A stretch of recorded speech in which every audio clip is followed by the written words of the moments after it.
السلام علیکم ورحمۃ اللہ وبرکاتہ۔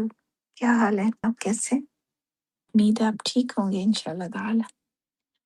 میری آواز آپ تک پہنچ رہی ہے؟ جزاک اللہ خیرن کثیرہ۔ جی ماشاء اللہ، جی الحمد للہ۔ درس شروع کرتے ہیں انشاءاللہ، دعا کر کے سٹارٹ کرتے ہیں۔ اللہ اکبر کبیرہ والحمد للہ کثیرہ، سبحان اللہ بکرۃ واصیلا، سبحان اللہ وبحمدہ عدد خلقہ ورضا نفسہ وزنۃ عرشہ ومداد کلماتہ۔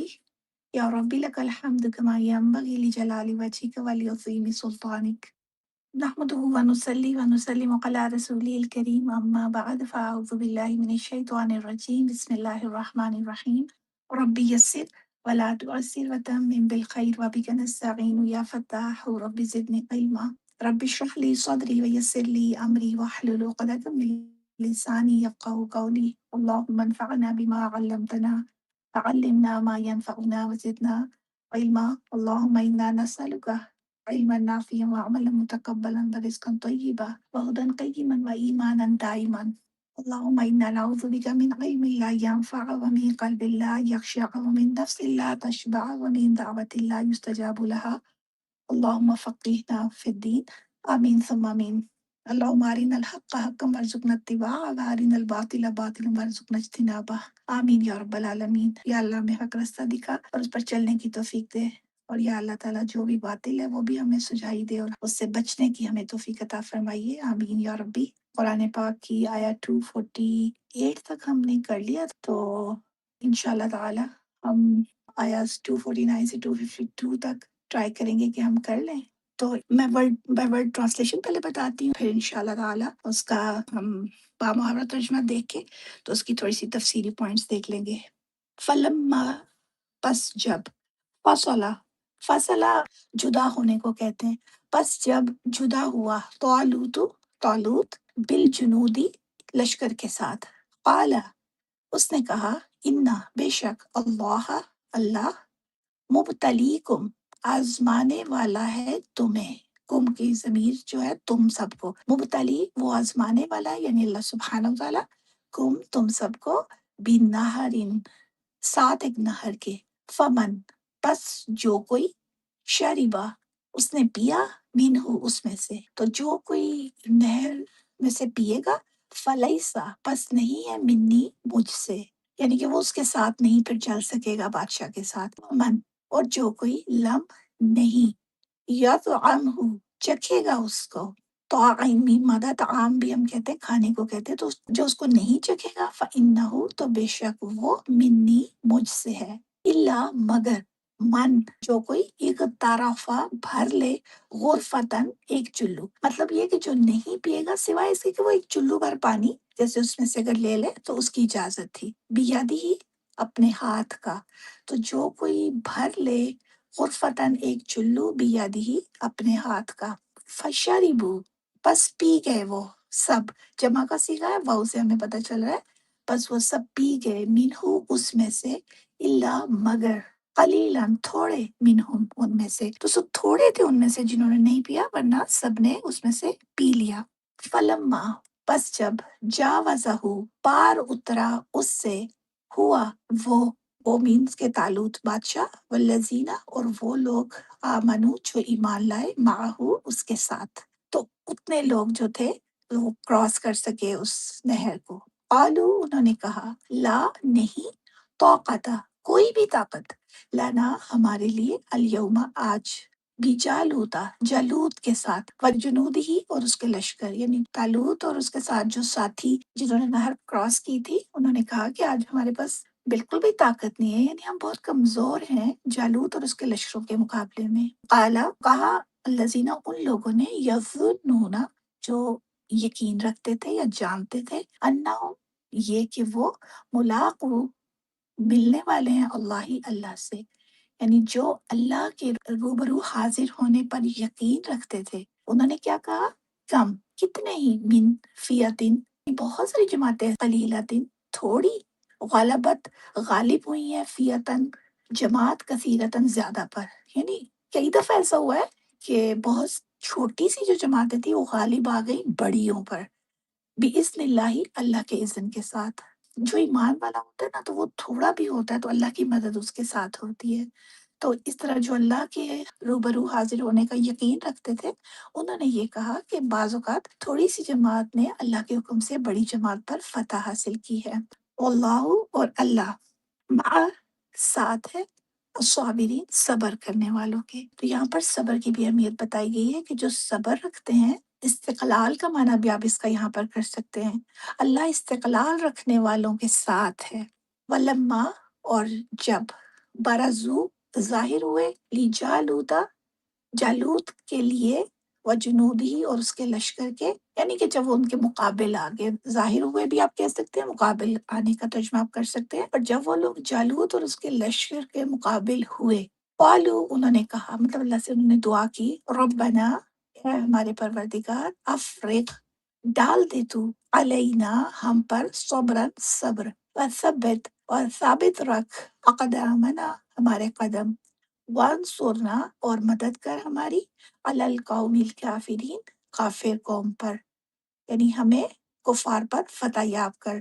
فہزموا بس انہوں نے شکست دی ہم ان کو، مطلب دشمن کو، باذن اللہ اللہ کے اذن کے ساتھ۔ آپ اس کو تصور کیجئے کہ وہ تھوڑے ہیں لیکن ان کو اللہ کے اوپر اتنا یقین ہے، اور اس یقین کی وجہ سے دعا کر رہے ہیں اللہ تعالیٰ سے، صبر کی بھی اور ثابت قدم یعنی رہنے کی بھی دعا کر رہے ہیں، تو اللہ سبحانہ وتعالیٰ نے پھر ان کی مدد کی اور وہ انہوں نے شکست دے دی اللہ کے اذن کے ساتھ۔ وقاتل اور قتل کر دیا داود نے جالوتا جالوت کو، وآتا اللہ اور دی اس کو اللہ نے الملک بادشاہی، والحکمت اور حکمت، وعلمہ اور سکھایا اس کو مما جو کچھ یشاء اس نے چاہا، یعنی اللہ نے جو چاہا اس کو سکھایا، علم بھی دیا۔ داؤد علیہ السلام کی بات ہو رہی ہے۔ ولولا اور اگر نہ ہوتا دفع اللہ اللہ کے لیے ہٹانا یا دفع کرنا، الناسا لوگوں کو بعضهم ان کے بازے کو، یعنی بعض لوگوں کو بھی بعض ان بعض کے ساتھ، اللہ تعالیٰ کا ایک طریقہ کار ہے نا، ایک دوسرے سے اللہ تعالیٰ ہٹاتے رہتے ہیں لوگوں کو، ایک کے بعد دوسرے لوگ آ جاتے ہیں، تو اگر اللہ کا یہ نہ ہوتا، ایک دوسرے پر چڑھائی اور حملہ کرنے سے نہ ہٹاتا رہتا لوگوں کو، تو لفسدت البتہ بگڑ جاتی الارض زمین، ولیکن اللہ اور لیکن اللہ ذو فضل فضل والا علی العالمین تمام جہانوں پر، یعنی اللہ اہل عالم پر بڑا مہربان ہے، فضل والا ہے۔ دل کا یہ آیات اللہ اللہ کی آیات ہیں، نتلوہا ہم پڑھتے ہیں انہیں، علیکا آپ پر، بالحق حق کے ساتھ، وانکا اور بے شک آپ، لامین البتہ سے، المرسلین پیغمبروں میں سے، تو مطلب یہ کہ بلا شبہ آپ پیغمبروں میں سے ہو۔ تو یہ ہماری آج کی آیات کا لفظی ترجمہ ہے۔ بامحاورہ ترجمہ بھی آپ کو سمجھ آئی گیا ہوگا کہ جب طالوت اپنے لشکر کے ہمراہ باہر نکلے تو انہوں نے کہا کہ بے شک اللہ تعالیٰ تمہیں آزمانے والا ہے ایک نہر سے، پر جس نے نہر سے پانی پی لیا وہ مجھ سے نہیں ہے، اور جس نے اس سے نہیں چکھا بے شک وہ میرا ہے، ہاں جس نے ہاتھ سے پانی کا چلو بھر لیا وہ مستثنا ہے، یعنی اتنی اجازت ہے کہ وہ ایک مٹھی بھر جیسے پانی پی لے، بس لوگوں نے اس میں سے پی لیا سوائے تھوڑے آدمیوں کے، یعنی سب نے خوب پی لیا اس کو، تھوڑے آدمی تھے جنہوں نے نہیں پیا اس طرح، اگر تو لیا بھی تو چلو بھر پانی لیا۔ پھر جب طالوت اور اس کے ہمراہ اہل ایمان نہر سے پار ہوئے تو کہنے لگے کہ آج جالوت اور اس کے لشکر سے مقابلہ کرنے کی ہمیں طاقت نہیں ہے، یعنی ہم کم ہیں۔ جو لوگ اللہ تعالیٰ سے ملاقات کا یقین رکھتے تھے کہنے لگے کہ بہت دفعہ ایسا ہوا ہے کہ چھوٹی جماعتیں بڑی جماعتوں پر غالب آئی ہیں اللہ کے حکم سے، اور اللہ تعالیٰ صبر کرنے والوں کے ساتھ ہے۔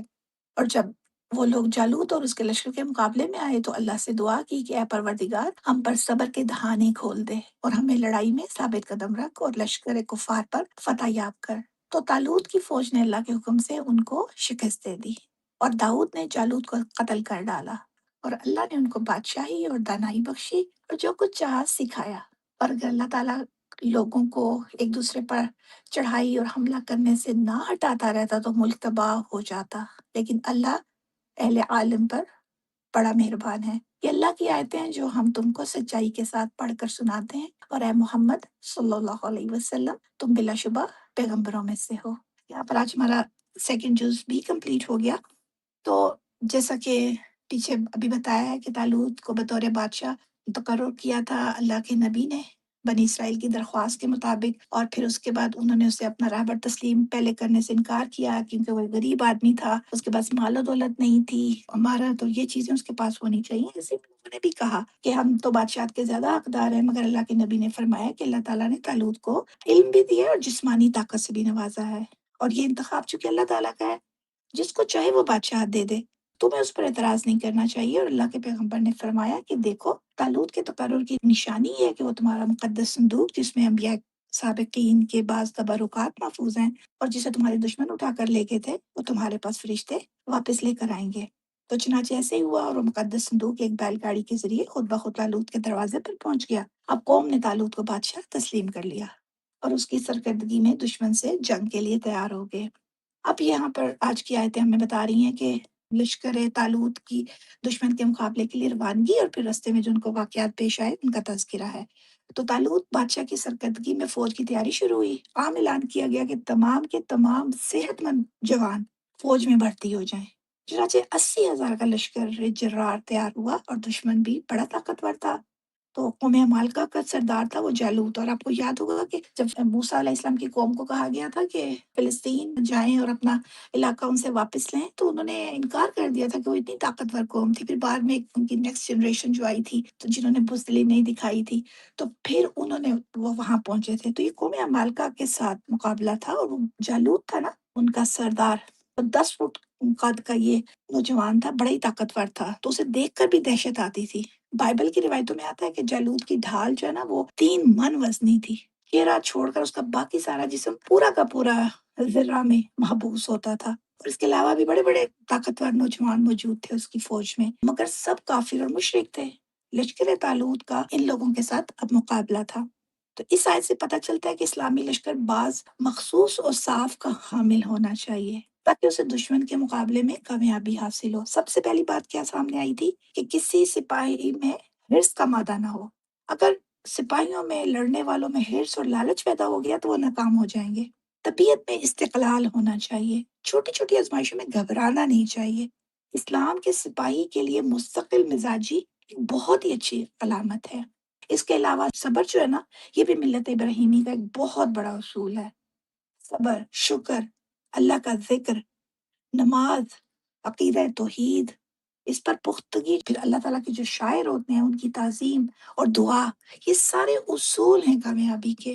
آج یہی تو چھوٹ گئے نا ہم لوگوں سے، اسی لیے ناکامیاں ہمارے سامنے آ رہی ہیں۔ تو یہ مسلمانوں کا طرح امتیاز ہے۔ حضور نبی اکرم صلی اللہ علیہ وسلم کے صحابہ کرام صبر و استقلال اور مصائب کو برداشت کرنے کے کتنے واقعات ہم احادیث کی کتابوں میں پڑھتے رہتے ہیں۔ انہوں نے بھوک، پیاس اور ہر قسم کی جو بھی آزمائش تھی اس کو برداشت کیا، مگر جہاد سے کبھی منہ نہیں موڑا۔ آج جہاد کا جذبہ ہی کیوں ختم ہو گیا؟ کیونکہ یہ کوالٹیز جو ہے نا جو ایک مسلمان کے اندر ہونی چاہیے وہ ختم ہو گئی ہیں ہمارے اندر۔ ترمذی شریف کی ایک روایت میں آتا ہے کہ حضرت ابو عبیدہ رضی اللہ عنہ کی معیت میں ایک اسلامی لشکر جہاد پر روانہ ہوا، تو رستے میں راشن کی کمی واقع ہو گئی، اور اس کی مقدار مٹھی بھر فی کس رہ گئی، یعنی ہر شخص کے لیے جیسے ایک مٹھی ہو، اتنا تھوڑا سا راشن رہ گیا تھا۔ تو ایک ایک کھجور حصے میں آنے لگی، اور پھر وہ وقت بھی آیا کہ جب کھجور کی گٹھلی کو چوس لیا جاتا تھا، اور اوپر سے پانی پی کر اللہ کا شکر ادا کیا جاتا تھا۔ تو جب بالکل کچھ نہ رہا تو درختوں کے پتے کھانے شروع کر دیے۔ کڑوے پتے کھا کر صحابہ کی باچھی جو ہوتی نا پھٹ گئی تھی، اللہ اکبر، ان کے منہ پھٹ گئے، مگر اس قدر مصیبتیں جھیلنے اور تکلیفیں برداشت کرنے کے باوجود ان کے پائے استقلال میں بالکل لغزش نہیں آئی، بلکہ دشمن کے مقابلے میں سینہ سپر رہے وہ، اور اللہ تعالیٰ سے فتح اور کامیابی کے لیے دعائیں کرتے رہے۔ تو بعض اوقات سالار لشکر اپنے لشکر کی آزمائش خود بھی کرتا ہے تاکہ پتہ چل سکے کہ فوج ہر قسم کی سختیاں برداشت کرنے کے قابل ہے یا نہیں۔ اور بعض اوقات اس میں خاص مصلحت بھی ہوتی ہے جو امیر لشکر کے ذہن میں ہوتی ہے، تو اس لحاظ سے امیر کو حق حاصل ہے کہ وہ حالات کے پیش نظر فوج کو کوئی حکم دے جس کی بظاہر کوئی افادیت نہ ہو۔ جیسے حضور صلی اللہ علیہ وسلم کے اپنے ہی زمانے کا ایک واقعہ ہے کہ حضرت عمرو بن العاص رضی اللہ عنہ کو امیر لشکر بنا کر روانہ کیا۔ حضرت ابوبکر رضی اللہ عنہ اور حضرت عمر رضی اللہ عنہ فوج میں بطور سپاہی شامل تھے۔ تو جب دشمن کے قریب پہنچے تو ایک جنگل میں ڈیرا لگایا انہوں نے، اور رات سخت سرد تھی، مگر امیر لشکر نے حکم دے دیا کہ کوئی شخص آگ نہ جلائے۔ ظاہر سی بات ہے آگ سے پھر وہی بات ہے کہ نظر آ جاتا ہے نا، پتہ چل جاتا ہے کہ یہاں پر کوئی ٹھہرا ہوا ہے، تو منع فرما دیا۔ لوگ بہت حیران ہوئے کہ سردی میں ٹھٹھر رہے مگر آگ جلانے کی ممانعت کر دی گئی، نہ آگ جلی نہ کھانا پکا۔ لوگوں نے حضرت ابوبکر حضرت عمر رضی اللہ عنہ سے گزارش کی کہ آپ امیر لشکر سے سفارش کریں کہ آگ جلانے کی اجازت دے دی جائے، مگر دونوں حضرات نے بھی یہ کہہ کر سفارش کرنے سے انکار کر دیا کہ اس شخص کو حضور اکرم صلی اللہ علیہ وسلم نے مقرر کیا ہے نا امیر، تو ان کی اطاعت ہم پر لازم ہے، آگ نہ جلانے میں بھی کوئی مصلحت ہوگی۔ آخر صبح صبح امیر لشکر نے دشمن پر حملہ کرنے کا حکم دے دیا، تو وہ لوگ اسلامی لشکر کی آمد سے بالکل بے خبر تھے۔ اگر آگ وغیرہ جلائی جاتی تو ظاہر سی بات ہے پتہ چل جاتا، وہ بے خبر تھے۔ اچانک حملہ ہوا تو ان کے پاؤں کھڑ گئے اور لشکر جو ہے لشکر اسلام اس کو فتح نصیب ہوئی۔ تو اس وقت لوگوں کو معلوم ہوا کہ اگر رات کو آگ روشن کرتے تو دشمن کو ہماری آمد کا پتہ چل جاتا اور وہ جنگ کے لیے تیار ہو جاتے۔ تو اسی طرح طالوت نے بھی یہاں پر اپنے لشکر کو اللہ کے حکم سے آزمائش میں ڈالا اور کہا کہ جیسے آیت میں ہم نے دیکھا ہے کہ جب طالوت لشکر کے ہمراہ روانہ ہوئے تو انہوں نے کیا کہا کہ اللہ تعالیٰ تمہیں ایک نہر کے ذریعے آزمانا چاہتے ہیں، اور وہ یہ کہتے ہیں کہ ایک چھوٹی سی نہر آئے گی جو کہتے ہیں کہ جیرون میں شمال و جنوباً بہتی ہے اور اس میں بڑے پیچ و خم ہے اور اس کی کل لمبائی 200 میل کے قریب ہے، اور بعض کہتے ہیں کہ اس سے مراد دریائے اردن ہے جسے عبور کر کے دشمن کے مقابلے پر انہیں جانا تھا۔ تو جب لشکر اس نہر کے قریب پہنچا تو امیر لشکر نے اعلان کیا کہ تمہاری آزمائش کا وقت آ گیا، اگرچہ تم پیاس کی شدت میں مبتلا ہو، تمہیں یعنی خوب پیاس لگی ہوئی ہے، مگر اللہ کا حکم یہ ہے کہ یہاں سے پانی نہیں پینا۔ تو جو کوئی اس حکم کی خلاف ورزی کرے گا یعنی نہر کا پانی پی لے گا تو مجھ سے نہیں ہے، یعنی میرے ساتھ نہیں وہ چل سکے گا، اس کا میرا کوئی تعلق نہیں ہوگا، اور جس نے اس پانی کو بالکل نہیں چکھا بلا شبہ وہ مجھ سے ہے، یعنی میرے ساتھ رہے گا، میرے لشکر میں شامل رہے گا۔ ہاں اتنی گنجائش ہے کہ جو کوئی اپنے ہاتھ سے چلو بھر پی لے تو اس کو اجازت ہے، اس سے زیادہ پینے کی اجازت نہیں ہے۔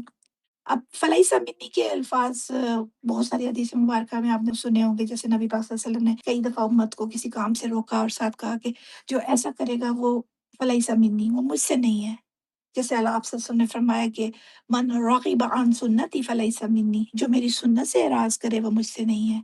یا یہ بھی فرمایا کہ من لم یکرم ضیفنا فلیس منا، جو ہمارے مہمان کی عزت نہیں کرتا وہ ہم میں سے نہیں ہے، یعنی وہ ہماری جماعت سے خارج ہے۔ پھر ایسے ہی فرمایا من حمل علینا السلاح فلیس منا، جو ہم پر ہتھیار اٹھائے وہ ہم میں سے نہیں ہے۔ من غشنا فلیس منا، جو کسی مسلمان کو دھوکہ دے وہ بھی ہم میں سے نہیں ہے، وغیرہ وغیرہ۔ تو یہاں پر بھی وہی الفاظ ہیں، طالوت نے کہا کہ جو پی لے گا اس میں سے وہ ہم میں سے نہیں ہوگا۔ بہرحال طالوت کے منع کرنے کے باوجود تھوڑے تھے جنہوں نے نہیں پیا، باقی 80,000 کا لشکر تھا، اس میں سے اکثریت نے خوب پیٹ بھر کر پانی پی لیا، سوائے ایک چھوٹی سی تعداد کے جنہوں نے امیر لشکر کے حکم پر صبر و استقامت کا دامن تھامے رکھا۔ کہتے ہیں کہ اس قلیل تعداد میں سے بعض نے تو بالکل بھی نہیں پیا تھا اور بعض نے چلو بھر پانی لے لیا تھا جیسے جس کی اجازت تھی۔ حدیث پاک میں آتا ہے کہ ان کی تعداد 313 آتی ہے اور 319 بھی آتی ہے بعض روایتوں میں۔ تو بہرحال بدر کے اصحاب کی بھی تعداد آپ کو معلوم ہے نا، 313 تھی، تو 313 بھی آتی ہے اور 319 بھی آتی ہے۔ 80,000 کے لشکر میں دیکھیں صرف کتنی یہ چھوٹی سی تعداد ہے کہ جو اس آزمائش میں پوری اتری، باقی کی غالب اکثریت پانی پینے کے بعد سستی اور کاہلی کا شکار ہو گئی اور پھر آگے بڑھنے سے وہ لوگ معذور ہو گئے اور نہر کراس نہیں وہ کر سکے۔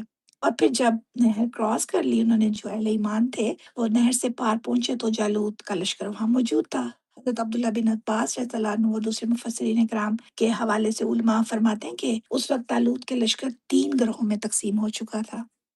پہلا گروہ وہ تھا جو کہ ناقص الایمان تھے، جنہوں نے تو حکم کے خلاف خوب پیٹ بھر کر پانی پیا تھا اور لڑائی کے قابل نہیں رہے تھے۔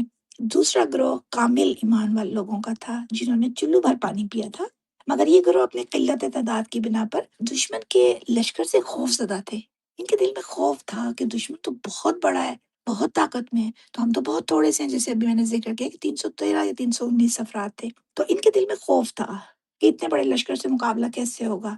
کہتے ہیں کہ تیسرا گروہ جو تھا وہ اکمل الایمان تھا۔ اکمل اسم تفضیل کا صیغہ، یعنی بالکل کمپلیٹ ان کا ایمان تھا، ان کو کوئی ڈر خوف نہیں تھا، جن کا ایمان اتنا پختہ تھا کہ قلت اور کثرت ان کے نزدیک بے معنی چیز تھی۔ جس کا اللہ کے اوپر بھروسہ ہوتا ہے نا، اس کو یہ جو ظاہر میں لگتی ہے کثرت یا قلت، اس کا کوئی ڈر خوف نہیں ہوتا، اور یہ وہی لوگ تھے، بہت تھوڑے سے تھے لیکن ان کا ایمان اتنا پختہ تھا۔